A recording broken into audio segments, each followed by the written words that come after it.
Self-improvement is a great idea. I mean, who doesn't want to feel better, learn new skills, advance in their careers, and look as goddamn handsome as I do? But if we could just take a step back for a second and look with our own eyes at the territory that surrounds us, we can clearly see that this good idea is an absolutely disastrous reality. A rapidly expanding, multi-billion-dollar industry marked by masses of people who are no more capable of improving themselves than they were before they devoured their first self-help book or walked barefoot over flaming coals.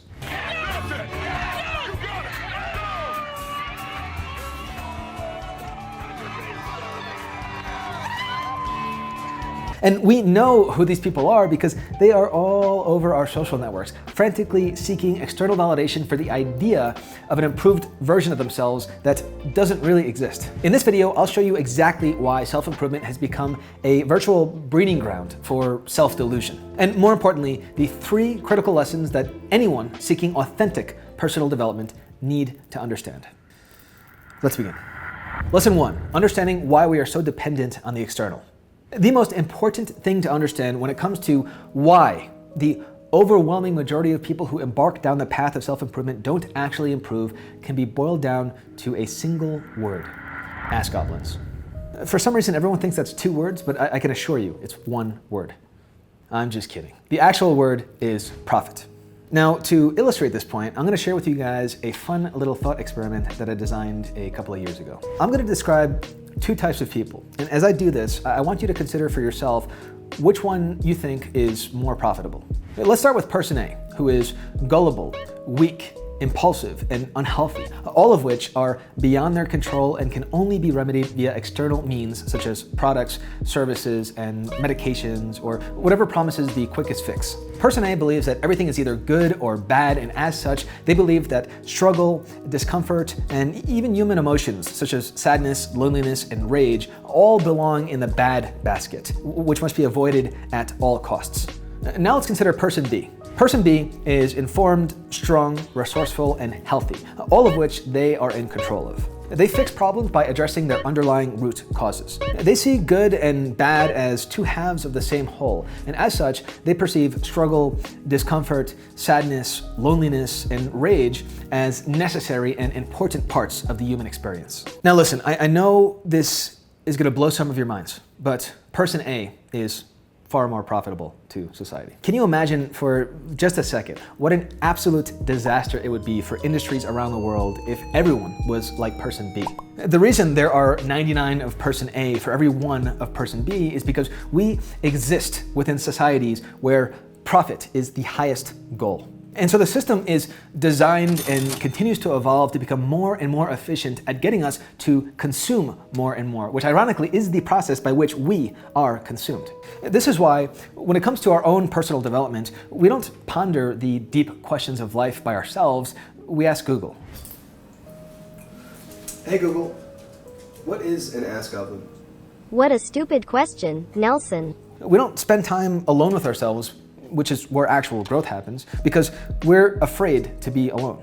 So we fill our every waking moment with some external form of distraction because to us, being alone carries with it the risk of having to possibly confront those thoughts and emotions that reside deep within our internal world. The system programs us to fear our internal world because there's no profit here. The industry of self-help only cares about profit. And for every 1 person that truly understands the complex psychological mechanisms behind authentic personal development, there are 99 good-looking, charismatic self-help zealots with relatable rags to riches stories who will happily forego the difficult work of having original thoughts and instead choose to recycle the same tried and true superficial self-help ideologies that are guaranteed to generate universal praise and subsequently revenue from the masses of consumers desperately seeking to confirm an interpretation of self-improvement that allows them to develop confidence, learn to love themselves, and become action takers without doing any of the actual work required to earn those things.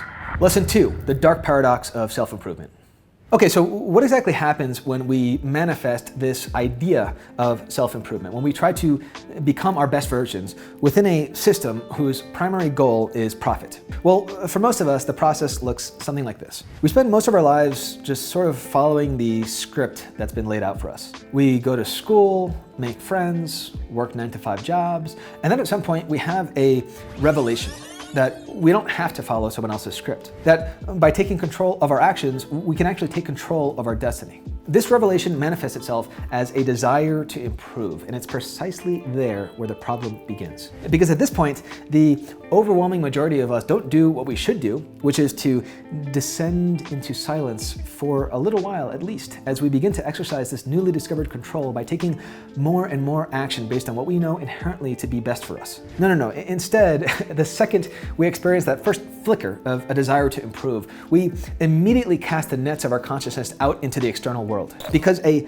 lifetime of programming has conditioned us to always look to the external world for the solution to everything. Google searches for how to become my best self. Hey Google, how do I become my best version? Sure, boss. Watching Nelson Quest on YouTube. Fuck me right now.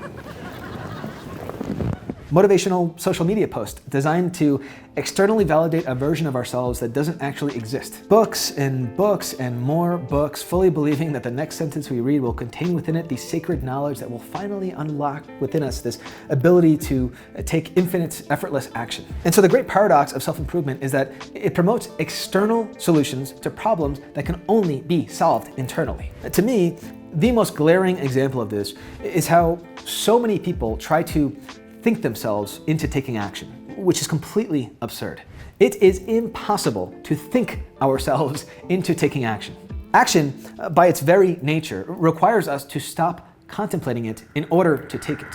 Lesson 3, the financial contradiction of self-improvement. The industry of self-help depends on us consuming its content to generate revenue. But what happens if we actually apply the teachings and become our best versions? Well, what happens is that we no longer need self-help content and revenue is no longer generated. And that's not good. Sure, they could just find new customers, but if you know anything about customer acquisition costs, and I promise you the industry knows a thing or two about this, it's much more profitable to maintain a customer than it is to acquire a new one. Now, while I would never accuse any individual teacher or self-help guru of intentionally sabotaging the people who consume their content, the problem is when you create a financial motivation that runs counter to your own self-proclaimed motivations, well, you can see how this might be a problem, right?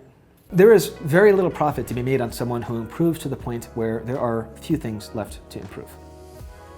All right, guys, so here's my take on all of this and how to escape the trap of an industry of self-help that is designed to consume us. True personal development must begin with a deeply internal process through which the ability to act on the information we consume externally is first established by repeatedly taking action on things over and over and over again until it replaces our old defective programming and becomes our new default state.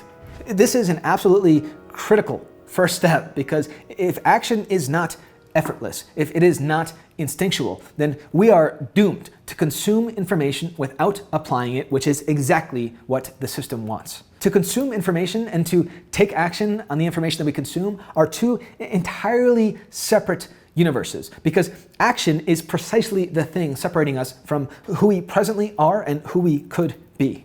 There is no book, no podcast, no seminar, no motivational guru, no YouTube video, no magical ass goblin that can confer this knowledge onto us. To know the path is not to walk the path. To walk the path is to know the path.